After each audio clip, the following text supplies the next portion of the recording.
কিন্তু আল্লাহ বলছে এগুলো ছোট পাপ নয়, এগুলো বিশাল বড় বড় পাপ। তুমি একটা ছোট্ট পাপের কারণে জাহান্নামে চলে যাবা, তোমাকে অনেক বড় বড় পাপ করতে হবে না। আল্লাহর দয়া ছাড়া, আল্লাহর মেহেরবানি ছাড়া কেউ কখনো জান্নাতে যেতে পারে না।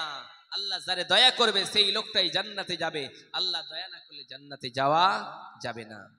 ওই জন্য বিশ্বনবী সাল্লাল্লাহু আলাইহি সাল্লাম বলেন, এক লোক আজীবন তাহাজ্জুদ পড়েছে, আজীবন অন্যায় কাজ করে নাই কখনোই, আজীবন নামাজ পড়েছে, ইবাদত করেছে, দান খায়রাত করেছে, সব করেছে। সেই সময় নিজে নিজে ভাবনা করেছে, হাই রে আল্লাহ, এমন করে ইবাদত করব, এমন ইবাদত করতে কমতি রাখবো না। সারা জীবন আজীবন ইবাদত করেছি, রব্বুল আলামিন তোমার দয়া ছাড়াই জান্নাতে যাব, আমি আমার আমল দিয়ে আমি জান্নাতে যেতে চাই, তোমার দয়া দিয়ে জান্নাতে যেতে চাই না রে আল্লাহ।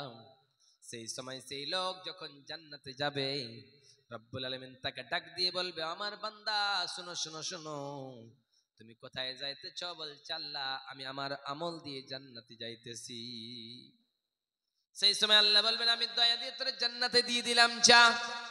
সেই বান্দা ডাক দিয়ে বলে, রব্বুল আলামিন আমি তো আমল কম করি নাই, আমি তো আপনার ইবাদত কম করি নাই রে আল্লাহ, আমি গুনাহ করা মাত্রই তাওবায় লুটিয়ে পড়েছি, তাহাজ্জুদের নামাজ পড়েছি, সব ভালো কাজ করেছি, সাদকা করেছি, দান করেছি রে আল্লাহ, আমি আমার আমল দিয়ে আমল দেখিয়ে জান্নাতে যেতে চাই।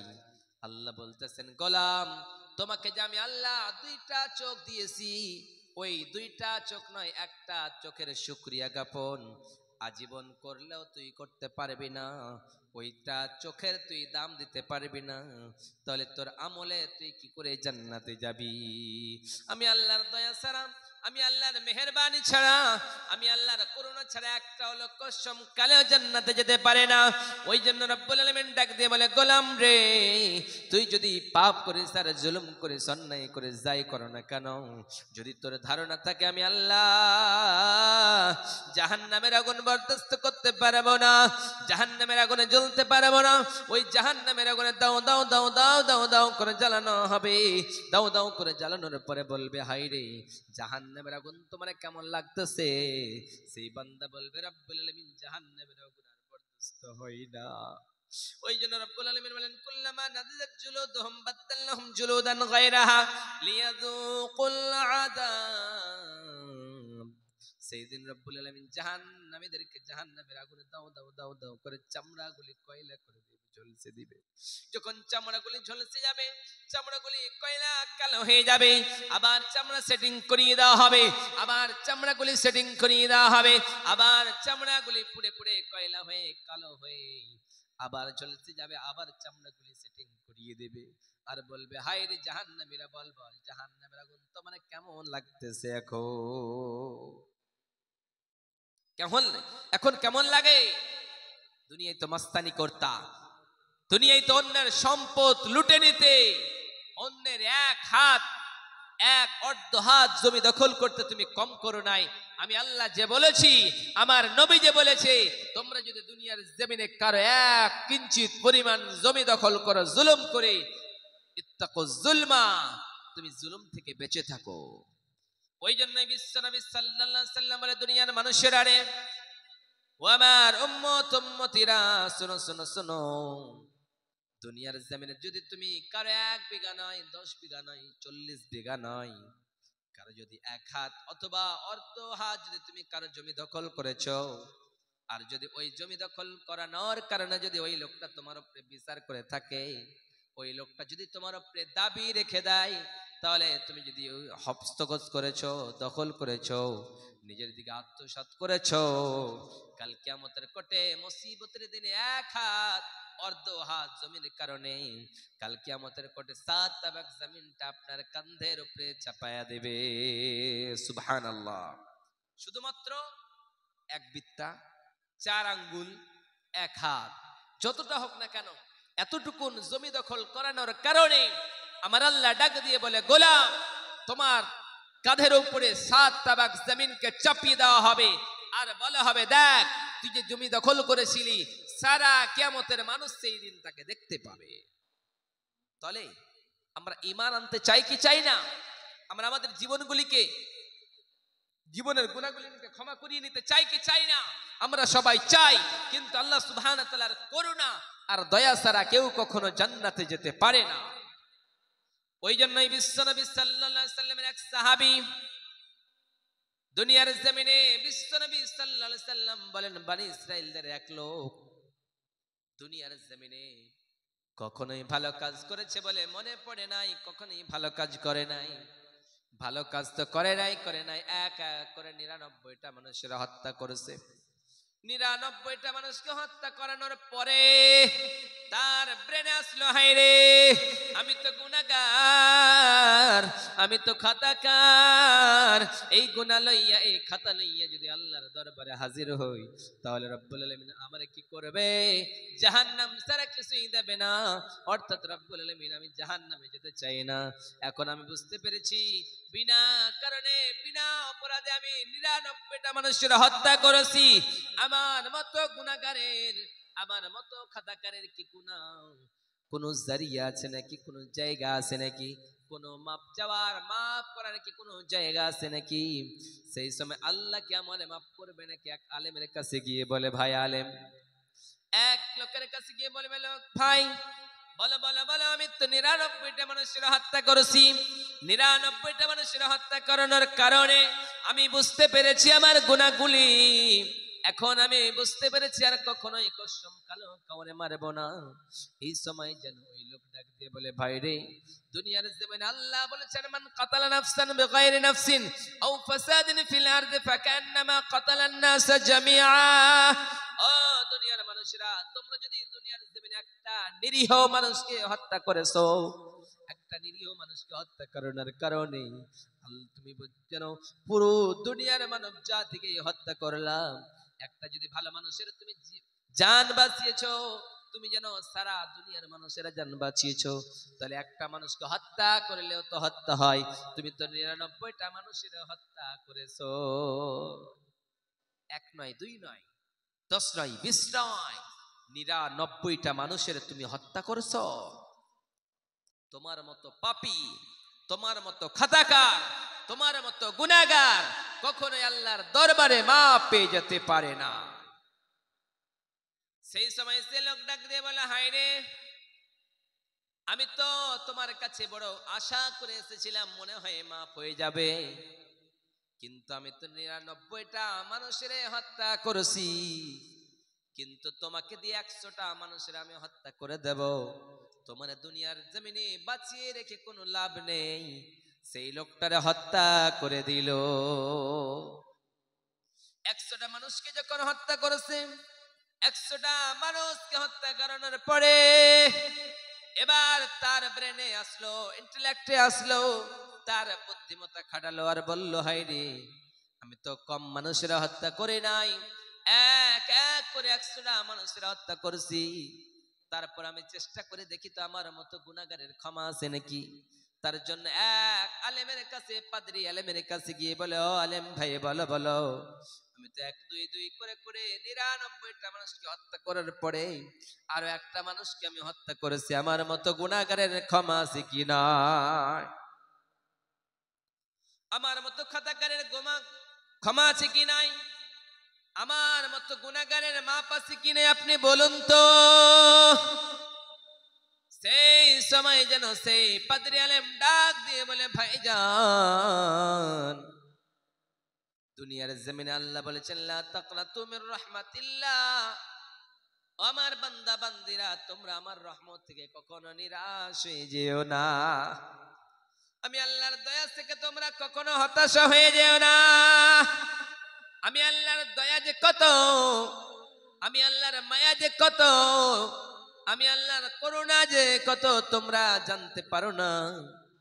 আমি আল্লাহর 100টা দয়া, 100টা করুণা, 100টা রহমত রয়েছে। ওই 100টা দয়ার মধ্য থেকে, 100টা করুণার মধ্য থেকে আমি আল্লাহ 99টা দয়া আমি আল্লাহ আমার কাছে রেখে দিয়েছি। 99খানা দয়া আমি আল্লাহর কাছে রেখে দিয়েছি। একটা দয়া দিয়ে আমি আল্লাহ গাছ বানালাম, একটা দয়া দিলে আমি আল্লাহ মানুষ বানালাম, জিন বানালাম, দুনিয়ার পাখি প্রাণী সব কিচ্ছু সব বানালাম রে। ওই একটা দয়া দিয়ে বকরি তার বাচ্চারা আদর করে, ওই একটা দয়া দিয়ে ভালোবাসা একজনকে সারা বাঁচতে পারে না। ওই একটা দয়া দিয়ে মা তার ছেলেরা আদর করে, ও একটা দয়া দিয়ে তারা এক অপরকে সারা বাঁচতে পারে না। ওই জন্য আমি আল্লাহ 99টা দয়া রেখে দিয়েছি আমার বান্দা বান্দীদের জন্য। রব্বুল আলামিন ডাক দিয়ে বলে, গোলাম আমি আল্লাহর কাছে 99টা দয়া রাখছি এই জন্য কাল কিয়ামতের কোটে মুসিবতের দিনে আমার বান্দা বান্দীরা জাহান্নামী বলে ঘোষণা হয়ে যাবে, জাহান্নামের টিকিট পেয়ে নেবে। ওই জাহান্নামের টিকিট পাওয়ানোর পরে ওরা যখন জাহান্নামে যাবে, আমি আল্লাহ আমার বান্দাদেরকে জাহান্নামে কসম কালেও দিতে চাই না। ওই জন্য আমি আল্লাহর দয়া সেই দিন পেশ করব আর বলবো, আমার বান্দা বান্দিরা তোমরা যারা পরিমাণ তোমাদের ভিতরে যার ভিতরে ঈমান রয়েছে, তোমরা লা ইলাহা ইল্লাল্লাহ ফাদাখালাল জান্নাহ, তোমরা যদি কালেমা পড়ে থাকো, অন্তর থেকে ইখলাসের সাথে যদি একবার কালেমাটা তোমরা পড়ে থাকো, তাহলে আমি আল্লাহর দয়াতে, আমি আল্লাহর করুণাতে, আমি আল্লাহর মায়াতে তোমার জান্নাতে দিয়ে দেব রে গোলাম। সেই সময় সে আলেম বলে, হাই রে ভাই, আল্লাহর দয়া তো এইরকম। আল্লাহ ডাক দিয়ে বলেছে, আমার বান্দারা তোমরা হতাশা হয়ে যেও না, তোমরা নিরাশ হয়ে যেও না, তোমরা হতভঙ্গ হয়ে যেও না আমি আল্লাহর দয়া থেকে তোমরা কখনো, কারণ আমি আল্লাহ তোমাদের মাফ করে দেব। তাহলে ভাই তোমার আমি একটা উপদেশ দিতে পারি, তোমার একটা বলতে পারি, এই এলাকাটা ভালো নয়, এমন একটা এলাকায় চলে যান যে এলাকায় গেলে আপনার গুনাহগুলো মাফ হয়ে যাবে। এমন ভালো এলাকায় যদি আপনি চলে যান তাহলে আপনার গুনাহগুলো মাফ হয়ে যাবে। এই এলাকাটা ভালো নয়, এলাকায় চুরি হয়, ডাকাতি হয়, অন্যায় হয়, জিনা হয়। আপনি যদি এই এলাকাটা ছেড়ে অন্য একটা এলাকায় যান তাহলে আপনার গুনাহগুলো মাফ হয়ে যাবে। সেই লোকটা বাড়ি চলে আসলো, বাড়ি আসানোর পরে সুন্দর করে এরকম করে গোসল স্নান করানোর পরে সুন্দর করে কাপড়গুলিকে ব্যাগে ভরলো, ব্যাগে ভরানোর পরে এবার বাড়ি থেকে বের হবে। এই সময় রব্বুল আলামিন মালাকুল মউতের ফেরেশতাকে ডাক দিয়ে বলে, ও মালাকুল মউতের ফেরেশতা, যাও যাও যাও, আমার বান্দা অমুক বান্দাটার জানটা কবজ করে নিয়ে এসো, অমুক বান্দার রূহটা বের করে নিয়ে এসো। সেই সময় যেন রব্বুল আলামিনের হুকুমে মালায়েকা ফেরেশতা আজরাইল যেন রূহটা বের করার জন্য প্রস্তুতি হলেন। এবার লোকটার কাছ থেকে জানটা রূহটা বের করে নিল। জাহান্নামের ফেরেশতার জান্নাতের ফেরেশতার ঝগড়া বাঁধালো। জাহান্নামের ফেরেশতারা ডাক দিয়ে বলা হয়নি, না না, এই লোকটা কখনোই জান্নাতে যেতে পারে না, কারণ লোকটা 1-2 করে করে 100টা মানুষের হত্যা করেছে। 100টা মানুষের হত্যাকারী কখনোই জান্নাতে যেতে পারে না। এবার যারা জান্নাতের ফেরেশতা, রহমতের ফেরেশতা, এরা ডাক দিয়ে বলে, না না না, এই লোকটা জাহান্নামে যেতে পারে না, কারণ লোকটা জিনা করেছিল, যে লোকটা পাপ করেছিল, লোকটা হত্যা করেছিল ঠিকই, কিন্তু এই লোকটা তওবার জন্য বাড়ি থেকে বের হয়ে গিয়েছিল, আল্লাহ এর তওবা কবুল করে নিয়েছে, অর্থাৎ এই লোকটাকে জান্নাতে দেওয়া লাগবে। জাহান্নামের ফেরেশতারা জান্নাতের ফেরেশতারা ঝগড়া বাঁধিয়ে দিল। যখন তাদের ভিতরে তর্ক হতে শুরু করলো, রব্বুল আলামিন সহ্য না করতে পেরে বললেন, আমার ফেরেশতারা যাও যাও, লোকটার বাড়ি থেকে ওই গ্রামটা পর্যন্ত তোমরা ফিতা দিয়ে মাপ দিয়ে দেখো, যেই দিক বেশি হয়ে যাবে সেই দিকে এই লোকটা চলে যাবে। তারা ফিতা দিয়ে মাপ দিতে শুরু করলো। মাপ দিতে দিতে দিতে দেখা গেল, হায় রে, রব্বুল আলামিন অর্ডার করলেন, ও জমিন রে, যেই দিকে লোকটা যাচ্ছিল ওই দিকটা দূরে হয়ে যা, কাছে চলে আয়, আর যেই দিকে যাচ্ছিল ওই দিকটা দূরে হয়ে যা। অর্থাৎ বাড়ি থেকে যেই দিকে যাচ্ছিল ওটা যেন অনেক দূরে চলে গেল, আর যেন ওই লোকটা বেশি হয়ে গেল। যেমনি এই দিক বেশি হয়ে গেল, ইমানদার লোকটা যেই দিকে যাচ্ছিল তওবার জন্য বেশি হয়ে গেল।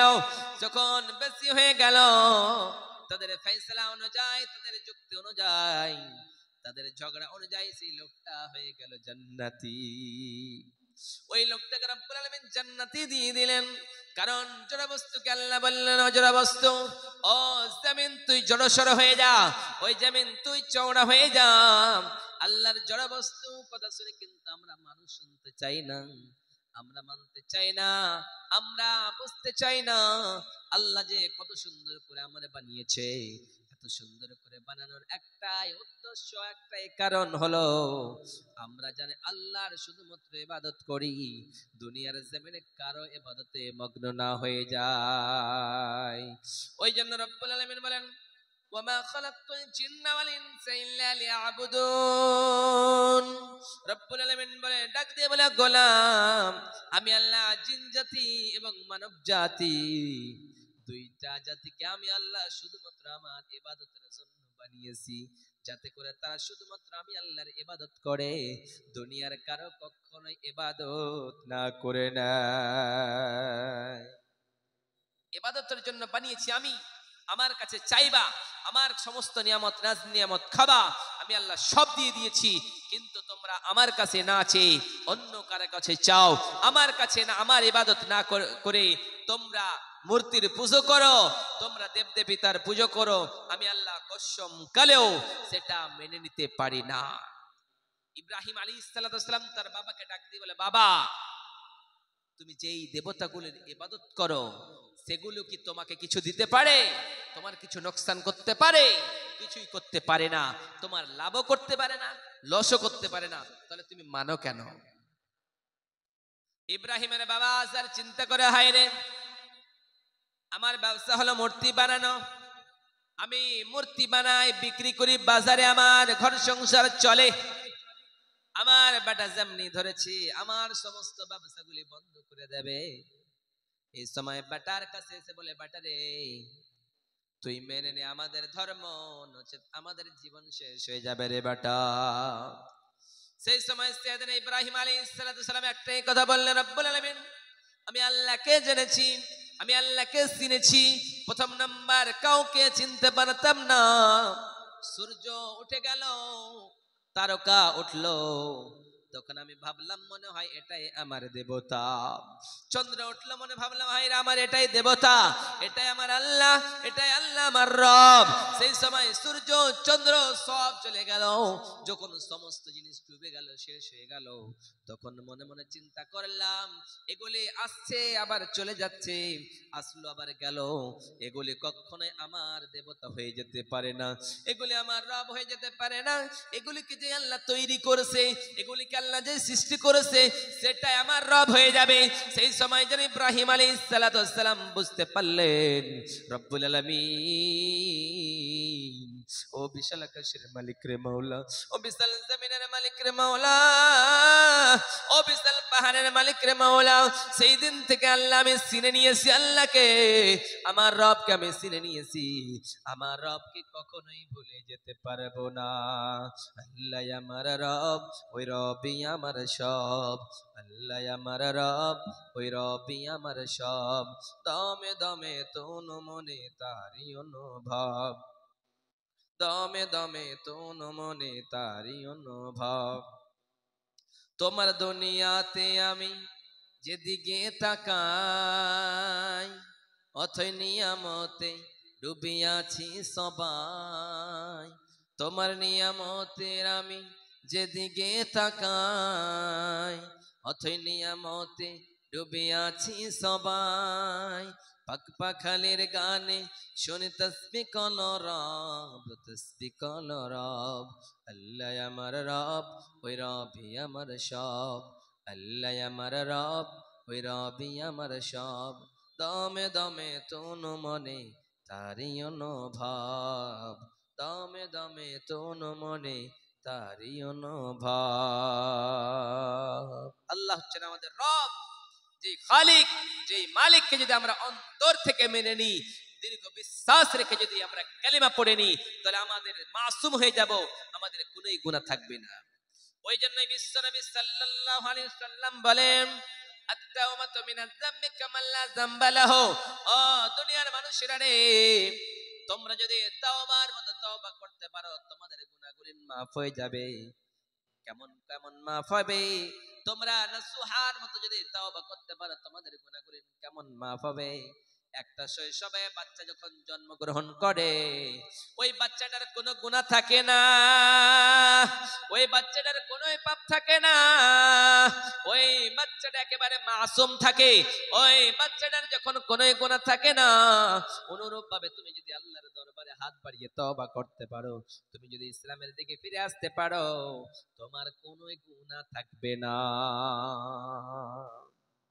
তাই ইসলাম কবুল করলে জীবনের সব গুনাহগুলি ক্ষমা হয়ে মাসুম হয়ে যায়। একটা বাচ্চা যখন জন্ম নেয় ক্যা ক্যা করে কান্না করে, তখন তার একেবারে কিছুই গুনাহ থাকে না, কারণ সে যদি মৃত্যুবরণ করে একেবারে সেই বাচ্চাটা জান্নাতে যাবে। ওই জন্যই বিশ্বনবী সাল্লাল্লাহু আলাইহি সাল্লামের কাছে এক সাহাবী এসে বললেন, নবী গো, ওগো দয়ার নবী, ওগো মায়ার নবী, আমি ইসলাম কবুল করেছি গো নবীজি।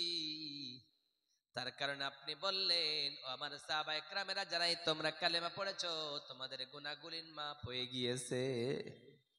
ওগো দয়ার নবী, ওগো মায়ার নবী, ওগো রাহমাতাল লিল আলামিন, কালেমা পড়ানোর কারণে আমার গুনাহগুলি মাফ হয়ে গিয়েছে গো নবীজি। আমার বিশ্বাস হয় না রে নবীজি, আমার মনে ধারণা হয় না রে নবীজি, মনে হয় আমার গুনাহগুলি মাফ হয় নাই। ওগো দয়ার নবীজি, আমার মনে হয় গুনাহগুলি মাফ হয় নাই গো নবীজি। বিশ্বনবী সাল্লাল্লাহু আলাইহি সাল্লাম ডাক দিয়ে বলে, সাহাবী রে, তোমার গুনাহগুলি মাফ হয়ে গিয়েছে রে আমার সাহাবী। এই সময় বারবার করে বলে, তারপরে মনে হয় না। একবার, দুইবার, তিনবার নবীজি বললেন মাফ হয়ে গিয়েছে, মাফ হয়ে গিয়েছে, মাফ হয়ে গিয়েছে। কিন্তু সে সাহাবী বুঝতে চাই না, বারবার বলে, নবী গো, আমার মতো হতভাগার গুনাহ মনে হয় মাফ হবে না। সেই সময় বিশ্বনবী সাল্লাল্লাহু আলাইহি সাল্লাম বলেন, ডাক দিয়ে বলেন, ও সাহাবী বলো, তুমি কি এমন অন্যায় কাজ করেছো? তুমি কি এমন জিনা করেছো? তুমি কি এমন চুরি করেছো, ডাকাতি করেছো, তার কারণে তোমার গুনাহগুলি মাফ হবে না? বলো, তুমি কি এমন খাতা করেছো, জুলুম করেছো? বলো, আমি নবীর সামনে আমি সেটা বুঝতে পারবো। সেই সময় সাহাবী ডাক দিয়ে বলে, নবী গো, আমি জিনাও করি নাই গো নবীজি, আমি ডাকাতিও করি নাই গো নবীজি, আমি চুরিও করি নাই গো নবীজি। নবী বললেন, তাহলে তুমি কি কাজ করেছো বলো। সাহাবী বললেন, নবী গো, আমার একজন স্ত্রী ছিল, ওই স্ত্রীর গর্ভে, ওই স্ত্রীর পেটে একটা বাচ্চা রেখে আমি সফরে চলে গিয়েছিলাম গো নবীজি ব্যবসার জন্য। আমার স্ত্রীকে আমি বলেছিলাম, ও আমার অর্ধাঙ্গিনী, আমার মেয়ে রে, যদি তোমার বাচ্চাটা যদি ছেলে হয় তারা বাঁচিয়ে রাখবা, আর যদি মেয়ে হয়ে যায় তাহলে তুমি তার টুটি চিপে মেরে ফেলে দিবা। ওগো দয়ার নবীজি, আমি বাইরে চলে গিয়েছিলাম। যখন বাইরে গিয়েছিলাম, আমার স্ত্রীর গর্ভে বাচ্চা হয়েছে। বাচ্চাটা ছেলে হয় নাই গো নবীজি, সেই বাচ্চাটা যেন মহিলা হয়েছে। ওই মহিলা হওয়ার কারণে গো নবীজি, ওগো দয়ার নবী, ওগো মায়ের নবী, ওগো বিশ্বের নবী সাল্লাল্লাহু আলাইহি সাল্লাম, আমার স্ত্রী ওই মেয়েটাকে মারতে পারে নাই, সুন্দর হয়েছে তাই। তার নাম সেই জন্য জামিলা রাখছে রে নবী। জামিলা রেখেছে তার কারণ হলো সুন্দরী, তাই তারে পরস্ত্রীর বাড়িতে মানুষ করেছে। আমি যখন বাড়িতে এসেছি তখন আমারে বলে না আমার স্ত্রী এটা কার মেয়ে। কয়েকদিন যাওয়ানোর পরে আমার সামনে ওই মহিলাটা, ছোট্ট ছোট্ট বাচ্চাটা ঘোরাঘুরি করতেছে গো নবীজি। আমি আমার স্ত্রীকে ডাক দিয়ে বলি, আমার প্রাণের স্ত্রী বলবো, একজন মেয়েকে আমি দেখতে পাই, মেয়েটা সুন্দর দেখতে, বড্ড ভালো লাগে মেয়েটাকে, মেয়েটা কার একটু কি বলবা না? সেই সময় আমার স্ত্রী, তার মনে মায়া হলো, আমারে বলতে শুরু করে দিলে, গো নবীজি, ও আমার স্বামী জান, আপনার কাছে আমি একটা কথা গোপন রাখছিলাম। এটাই হলো আপনার কলিজার টুকরা মেয়ে, যে মেয়েটাকে আপনি মারতে বলেছিলেন। যেমনি আমার স্ত্রী আমারে বলল, ও আমার স্বামী জান, এটা আপনার মেয়ে। সেই সময় শয়তান আমারে কুমন্ত্রণা দিতে শুরু করলো। শয়তান আমারে বলতে শুরু করলো, যুবক, তোমার মতো মনে হয় পাগল কেউ হয়ে যেতে পারে না, তুমি আর পাগলামি করো না, দুনিয়ার জমিনে কোনো মহিলারে তুমি বাঁচিয়ে রেখো না। তুমি যদি একটা মেয়ের বাঁচিয়ে রাখো তাহলে তোমাকে লাঞ্ছিত হতে হবে সমাজের ভিতরে, তোমার অপমানিত হতে হবে, তোমার অপদস্থ হতে হবে। অতএব তুমি তারে বাঁচিয়ে রেখো না, যাও যাও, বড় হয়ে গিয়েছে, জঙ্গলের ভিতরে নিয়ে যাও, জঙ্গলের ভিতরে নিয়ে গিয়ে তুমি জ্যান্ত দাফন করে দাও, জ্যান্ত তুমি দাফন করে দাও, বাচ্চাদের বাঁচিয়ে রেখো না।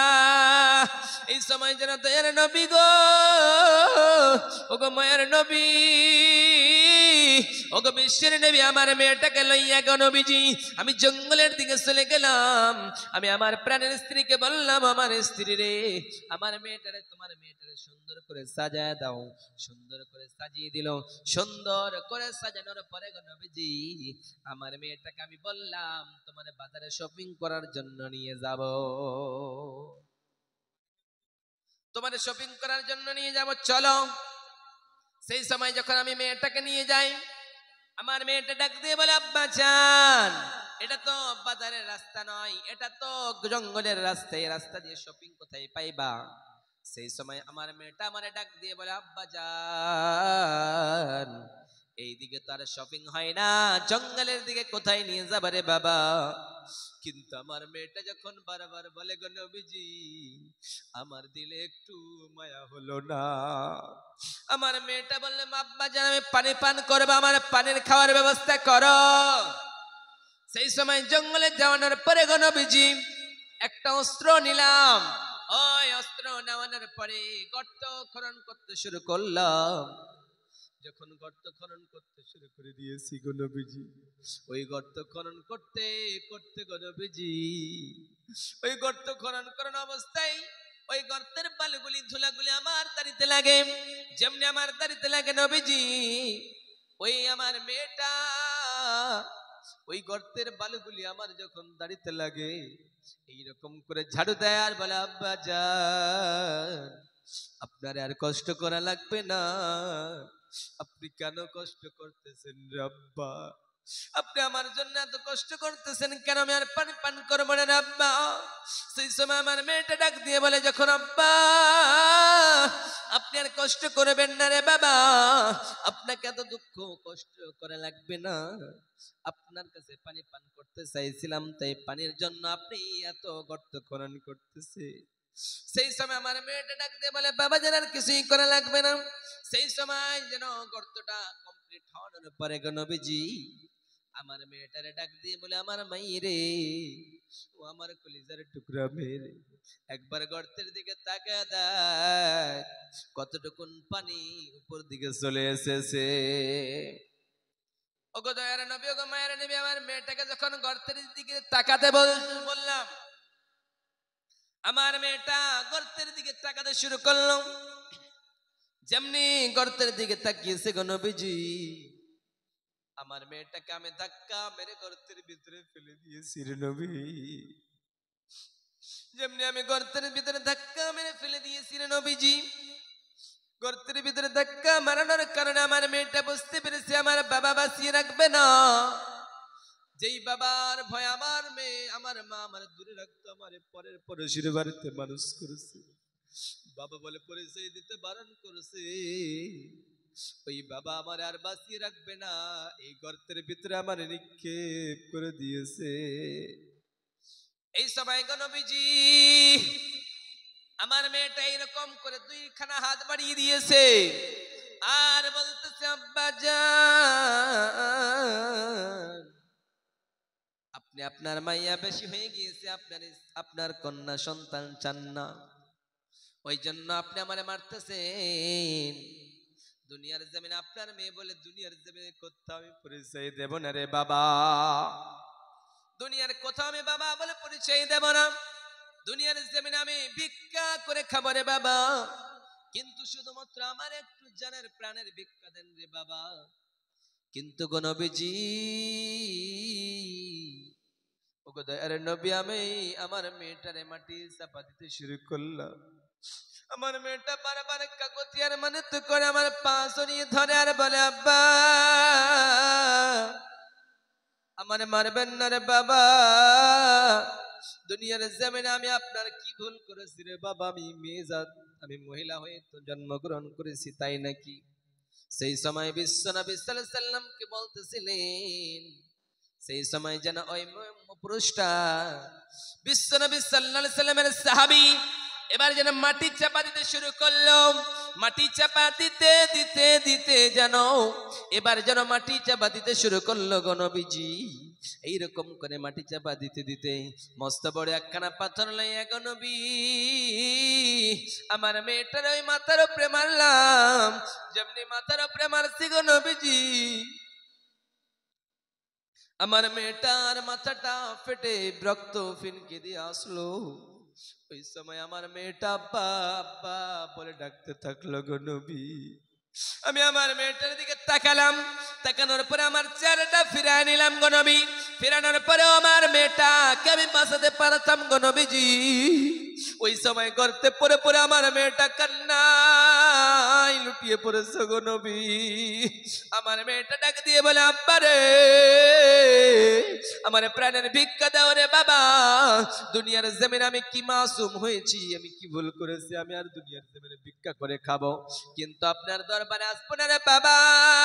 কিন্তু আমার মেয়েটার আমি বাঁচিয়ে রাখি নাই রে নবীজি। ওই মেয়েটাকে আমি পাথর দিয়ে মেরেছি, পাথর দিয়ে মাথা ফাটিয়ে দিয়েছি রে নবীজি। মাথা ফাটানোর কারণ রক্ত ফিনকি দিয়ে এসেছে, যেমনি রক্ত ফিনকি দিয়ে এসেছে রে নবীজি। আমার মেয়েটা আব্বা আব্বা আব্বা বলে ডাক দিতে থেকেছে গো নবীজি। আমার মেয়েটা এরকম করে সেই দিন দিয়ে ডাক দিয়েছিল গো নবীজি। সেই দিন থেকে আজ পর্যন্ত ইসলাম কবুল করে নিয়েছি রে নবীজি। প্রতিদিন আমার কানে আওয়াজটা আসতে থাকে নবীজি, আব্বা ডাকটা এখন পর্যন্ত আমার কান থেকে যায় নাই রে নবী। তাহলে আমার গুনাহগুলো কি মাফ হয়েছে গো নবীজি? বিশ্বনবী সাল্লাল্লাহু আলাইহি সাল্লাম যখন এই কথাগুলি শুনতেছিলেন তখন যেন চোখ দিয়ে টস টস টস টস করে পানিগুলি বেয়ে বেয়ে দুনিয়ার জমিনে পড়তেছিল। সেই সময় বিশ্বনবী সাল্লাল্লাহু আলাইহি সাল্লাম বলেন, দুনিয়ার মানুষ কি এমন নিষ্ঠুর পাষাণ কি এমন কাজ করতে পারে? এখন যেমন জঘন্য কাজ কি কারো দ্বারা হয় নাকি? না না, কখনো হয়ে যেতে পারে না। সেই সময় বিশ্বনবী সাল্লাল্লাহু আলাইহি সাল্লাম বললেন, ও আমার সাহাবায়ে কেরামেরা রে, এমন নিষ্ঠুর পাষাণ কোন মানুষ হয়ে যেতে পারে না। সেই সময় সেই সাহাবীকে বললেন, আমার সাহাবী, তুমি যখন এমন অন্যায় কাজ করেছো তাহলে তোমার জন্য ইস্তেগফার করো, আল্লাহ রাস্তায় দান করো, কুরবানি করো, তাহলে তোমার গুনাহগুলো হতে পারে আল্লাহ মাফ করে দেবে। সেই দিন থেকে আমি নবী তোমাদেরকে বলে গেলাম, শুনো শুনো সাহাবায়ে কেরামেরা, কারো যদি একটা কন্যা সন্তান জন্ম গ্রহণ করে, একটা কন্যা মেয়ে জন্ম নেয়, তাহলে ওই মেয়ের বাবা আর আমি নবী একসঙ্গে আল্লাহর জান্নাতে থাকবো। নবীর সাহাবীরা বললেন, নবী গো, কারো যদি দুইখানা থাকে? নবীজি বললেন, তারপরেও? আবার বললেন সাহাবীরা, নবী গো, কারো যদি তিনখানা কন্যা থাকে রে নবীজি? বিশ্বনবী বলেন, তবে তিন কন্যার বাবা আর আমি নবী একসঙ্গে আল্লাহর জান্নাতে থেকে যাব। নারে তাকবীর! তাহলে কন্যাদের, মহিলাদের সম্মান যেই নবী বাড়ালেন, সেই মহিলারা আজকে সেই নবীকে চিনতে পারে না। সেই নবীকে আজকে এত সুন্দর করে সম্মান দিল তাদেরকে। বিশ্বনবী আসার পূর্বে সেই মহিলাদের কোনো অস্তিত্ব ছিল না। তাদেরকে কি করা হতো? কারো যদি স্বামী মারা যেত, তাহলে ওই স্বামীর জ্বলন্ত চিতায় ওই মহিলাটাকে জ্বালিয়ে শেষ করে দেওয়া হতো। কোন মহিলার যদি মিন্স হতো, মাসিক হতো, তাহলে ওই মহিলাটাকে তার স্বামীর বাড়িতে থাকতে দেওয়া হতো না, একখান জেলখানায় ভরে দেওয়া হতো। আবার যদি কোনো মহিলার এইরকম কোন দুর্ঘটনা হতো, তাহলে ওই মহিলাটাকে সদা সর্বদা এইরকম কারাগারে বন্দী করা হতো, কিন্তু ওই মহিলাটাকে সম্মান কখনোই দেওয়া হতো না। কিন্তু আমাদের নবী, দয়ার নবী, মায়ার নবী যখন থেকে আসলেন, সমস্ত অন্যায়গুলি কেটে গেল, সমস্ত রাহাজানিগুলি কেটে গেল। ওয়াকুল জাআল হক ওয়া যাহাকাল বাতিল, ইন্নাল বাতিলা কানা যাহুকা। যখন যতগুলি বাতিল জিনিস ছিল সব মিটে গেল, যেগুলি সব কারাগারে চলে গেল, সব বাদ হয়ে গেল। অন্যায় আর অন্যায় চলবে না, জুলুম চলবে না, রাহাজানি চলবে না, জিনাকারী চলবে না, কিছুই চলবে না। আজকে থেকে বিশ্ব নবী সাল্লাল্লাহু আলাইহি সাল্লামের ধর্ম চলবে, যার নাম হলো ইসলাম। ইসলাম নারীদের মর্যাদা দিয়েছে, সম্মান দিয়েছে। যদি কোনো মহিলার বিয়ে হতো তাহলে ওই মহিলাটার কাছে 10-12টা ছেলে এসে মিলন করত, তার পেটে বাচ্চা জন্ম নিত, বাচ্চাটা যার আকৃতি হতো ওই ছেলেটার সঙ্গে তার বিয়ে হতো। এমন কুপ্রথা জাহিলিয়াতের যুগ ছিল। আজকে সেই যুগ আমাদের কাছ থেকে চলে গিয়েছে। আজকে সম্মান দিয়েছে মহিলাদেরকে। ওই মহিলারা নবীর সুন্নাতকে পালন করতে চাই না। আজকে নামাজ রোজা আমরা ছেড়ে দিই। আজকে আমাদের সামনে রমজান আসতেছে, যে রমজানের জন্য আজকে আল্লাহর কাছে দোয়া করব, হে আল্লাহ আমাদেরকে এই রমজান মাস পুরোটা কবুল করে নাও, আল্লাহ যেন পালন করতে পারে। সকলে বলুন আল্লাহুম্মা আমিন। এরকম আশা কেউ রাখে? কেউ রাখে না। একজন মহিলা ও মনে করে না যে আমাকে এত সম্মান দেওয়া হয়েছে, এত মর্যাদা হয়েছে। চকলেট একটা যদি রাস্তায় আপনি খুলে প্যাকেট থেকে খুলে ফেলে দেন, তাহলে কেউ কুড়িয়ে খাবে? ভাই কেউ খাবে না। অনুরূপ ভাবে যদি একজন মহিলাকে আল্লাহ বলছেন পর্দায় থাকো, পর্দায় থাকো, তুমি পর্দায় থাকা বস্তু, তুমি বাইরে থাকা কখনোই বস্তু নয়। ওই জন্য রব্বুল আলামিন বলেন ওয়াকরনা ফি বুয়ুতিকুন্না ওয়ালা তাবাররাজনা তাবাররুজাল জাহিলিয়াতিল উলা। ও মহিলার দলেরা, তোমরা বাড়িতে থাকার বস্তু, তোমরা বাড়ির ভিতরেই থাকবে। তোমরা যদি কাজ বিষয়ে বাড়ির বাইরে যাও তাহলে তোমরা ওড়না মাথায় দিয়ে বাড়ির বাইরে যাবে। ওড়না ছাড়া তোমরা কসম কালেও বাড়ির বাইরে যাবা না। ওই জন্যই বিশ্বনবী সাল্লাল্লাহু আলাইহি সাল্লাম বলে, ও মহিলার দলেরা, ও পুরুষের দলেরা, তোমরা একজন মেয়ে ধার্মিক কি ধার্মিক নয়, কেমন তোমরা দেখে বিয়ে করবা। 4টা জিনিস দেখে তোমরা বিয়ে করবা। যদি তোমরা একটা মহিলার ভিতরে 4টা জিনিস বিদ্যমান পাও তাহলে তোমরা ওই মেয়েটাকে বিয়ে করবা। বিশ্বনবী সাল্লাল্লাহু আলাইহি সাল্লাম বলেন, প্রথম নাম্বার তার কি দেখবা? বংশ পরিচয় দেখবা, তার সৌন্দর্য দেখবা, তার এইরকম করে, তার এইরকম দেখতে দেখতে তার দিন ধর্ম দেখবা। ফাজফার বিজাতিদ দ্বীন, এবং তোমরা বেশি দিনকে প্রাধান্য দেবা। যদি তোমরা এই কাজগুলি করতে পারো তাহলেই তোমরা মুমিন হয়ে যাবা। এই জন্যই বিশ্বনবী সাল্লাল্লাহু আলাইহি ওয়াসাল্লাম মহিলাদের সম্মান বাড়িয়েছে। আর মহিলাদেরকে একটা কোরআনের আয়াত পড়ে, একখানা হাদিস পড়ে আমার বক্তব্য ইতি করে দেব। তাহলে মহিলাদেরকে আমি বলতে চাই, মহিলার দল, মা বোন, তোমাদের বেশি কাজ করতে হবে না, মাত্র 4খানা কাজ করবা। 4খানা যদি কাজ করতে পারো তাহলে আল্লাহ সুবহানাহু ওয়া তাআলা আপনাদের গুনাহগুলি মাফ করে জান্নাতে দিয়ে দিবে। বিশ্বনবী সাল্লাল্লাহু আলাইহি ওয়াসাল্লাম বলেন, আল মারাতু ইযা সাল্লাত খামসাহা ওয়া সামাত শাহরাহা ওয়া আতাত বালাহা ওয়া হাফিজাত ফারজাহা। ও মহিলার দলেরা, তোমরা 4টা কাজ করবা। তোমরা যদি 4টা কাজ করতে পারো তাহলেই তোমরা জান্নাতে যাবা। প্রথম নাম্বার হলো আল মারাতু ইযা সাল্লাত খামসাহা। ও মহিলার দলেরা, ও নারীর দলেরা, তোমরা প্রথম নাম্বারে 5 ওয়াক্তের নামাজ পড়বা। কখনোই তোমরা নামাজ ছেড়ে দিবা না, কখনোই তোমরা নামাজ মিস করে দিবা না। দ্বিতীয় নাম্বারে তোমরা ওয়াসামাত শাহরাহা, রমজান মাসের রোজা রাখবা, কখনোই তোমরা রোজা ছেড়ে দিবা না। 3 নাম্বার হলো আতাদ বালাহা, তোমরা স্বামীর সেবা করবা, তোমরা স্বামীর অনুগত্য করবা, স্বামী যাই বলবে তোমরা শুনবা, স্বামীর সেবা করবা, স্বামীর খিদমত করবা। 4 নাম্বার হলো হাফিজাত ফারজাহা, তোমরা লজ্জা স্থানের হেফাজত করবা। তোমরা লজ্জা স্থানে যদি হেফাজত করতে পারো, 4টা কাজ করতে পারো, তাহলে জান্নাতের যেটা দরজা দিয়ে তোমরা যেতে চাইবা, জান্নাতের সেটাই দরজা দিয়ে তোমরা প্রবেশ করে যাবা, ওগুলি দিয়ে তোমরা চলে যাবা। কিন্তু তোমরা এগুলি কাজ করবা। এবং নারী পুরুষ সবাইকে আল্লাহ সুবহানাহু ওয়া তাআলা নবী বললেন, ও মহিলার দলেরা, ও পুরুষের দলেরা, তোমরা যদি 2টা জিনিসের গ্যারান্টি দিতে পারো তাহলে আমি নবী তোমাদেরকে বললাম জান্নাতের গ্যারান্টি হয়ে গেলাম। বিশ্বনবী সাল্লাল্লাহু আলাইহি সাল্লাম বলেন, মাইয়াজমাল লি মা বাইনা লিহিয়াইহি ওয়া মা বাইনা রিজলাইহি ইয়াজমাল লাহুল জান্নাহ। ও দুনিয়ার মানুষেরা, তোমরা যদি 2টা জিনিসের দেখভাল করতে পারো তাহলে আমি নবী তোমাদেরকে বললাম তোমাদেরকে আমি নবী জান্নাতে নিয়ে যাবই। প্রথম নাম্বার হলো তোমরা জবানের হেফাজত করবা, দ্বিতীয় নাম্বার হলো তোমরা লজ্জা স্থানের হেফাজত করবা। এতগুলি সব কাজ যেন আল্লাহ সুবহানাহু ওয়া তাআলা আমাদেরকে করার তৌফিক দান করেন। সকলে বলুন আল্লাহুম্মা আমিন। আল্লাহ, আমরা যদি গুনাহ করি তাহলে তওবায় লুটিয়ে পড়তি নাসুহার মতো যেন আল্লাহ তওবা করতে পারি। সকলে বলুন আল্লাহুম্মা আমিন।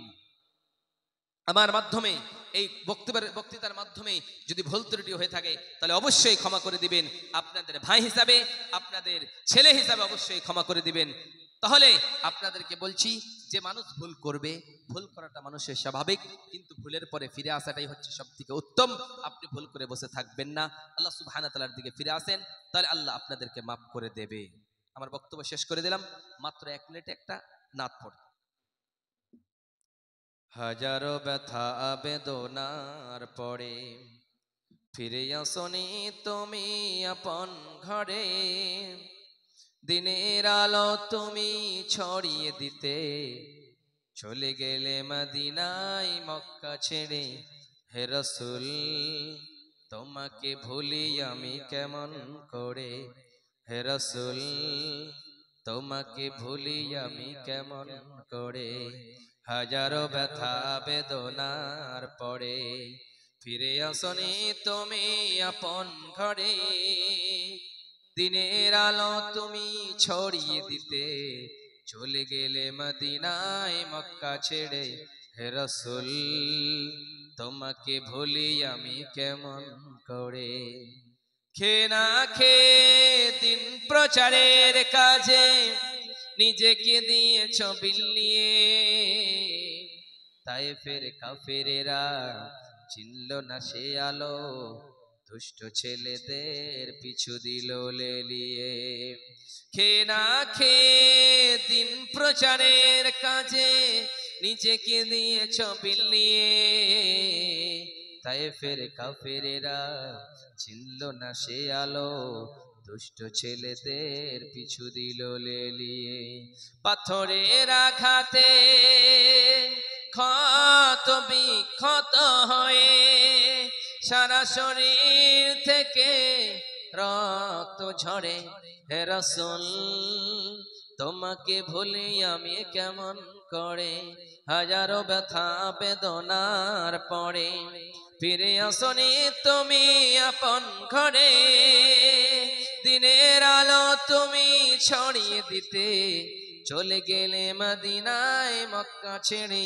হে রাসূল তোমাকে ভুলি আমি কেমন করে, হে রাসূল তোমাকে ভুলি আমি কেমন করে।